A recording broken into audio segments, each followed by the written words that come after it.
I decided to challenge Max Hanson to a roll, and here's what happened. And if you want to see me get absolutely destroyed, please be sure to check out this whole video because Max is actually just cooking me. And at this point, Max is making me already feel like a pink belt, like I know absolutely no jiu-jitsu. So clearly playing bottom was not really a good idea, and I shouldn't be doing that against some of the best passers in jiu-jitsu. But it also is a really great learning experience since I am a super flexible guard retention guy. But what makes my guard retention so good is the fact that I'm able to keep my frames in and be flexible and put my hips in different positions where he isn't able to create a frame. That is technically my goal, but since we're rolling with Max Hanson, unfortunately he's going to be creating angles to beat our frames. And if you've been watching my content for the longest time, we all know that I suck with leg locks and my wrestling. Those are my two weakest parts of my game, and we're just standing up now, so great, now we get to work on more of my wish version of wrestling. But we all know that I got that DOG in me, so I go for a fake Uchimata, and I just end up eating this nasty Choi bar entry. And one thing Max does that he really emphasizes on the Choi bars is to make sure that the leg goes over the rear deltoid. Now, if you want to learn more about Choi bars, Max has a Patreon for only $10, which is really crazy because you can learn a whole bunch of awesome techniques just like this Choi bar. And then I start working on my own armbar, but since that fails, I'm able to re-guard in front and not catch that triangle. And what makes Max such a great passer is he understands the simple concept, is making sure to keep your opponent's hips to the mat and also making sure to shut down the hip mobility. And before we continue this video, let's talk about X Martial. X Martial isn't just about style and design, it's actually about the technical qualities that they hold.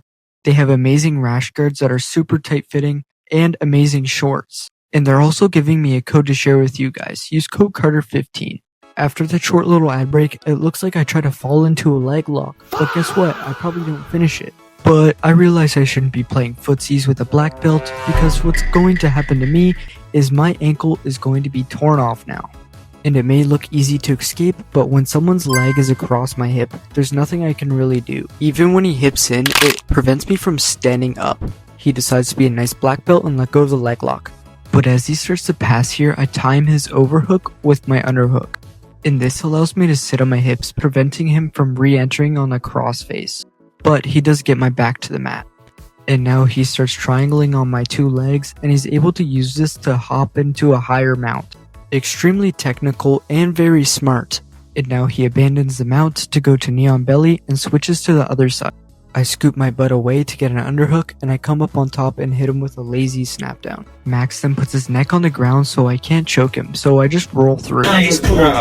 After hearing that, I felt like $1,000,000 and I start working on my 100% sweep. Instead of threatening the guillotine, I just go straight for my underhook and I'm able to use a butterfly hook and knock him over. But instead of entering to mount, I just go into this weird side control and here my arm is trapped, so I'm able to just roll through and he hits me with a nice bolo. But since I aced in skinny man jiu-jitsu, I just flex my leg out and I'm able to stuff the bolo. But Max starts using wrist pinning, so he's still able to maintain his passing. And I still do currently have an underhook, so I try to go for a guillotine, but that doesn't quite work. And I just got cartwheeled past. This is embarrassing. Max then goes on knee on belly, and I go for an underhook, and then I go for the same underhook, and he hits me with a raw drag. Super clean armbar here, and I'm able to escape it, and I'm like, oh yeah, I'm safe. And then he gets the finish. Then we hit a little bit of shenanigans here, and he goes right for my legs. I'm thinking, oh, maybe a triangle or an armbar, which I try to go for, and then I just re-advert back. And if you're an amazing bottom player like me, make sure that your hips are always raised and off the mat so you become more mobile. And that brings us to the end of the video. If you took some value, please be sure to subscribe because I'm posting content like this all the time just for you guys. And big thanks to Max for letting me record this roll, and make sure to go check him out.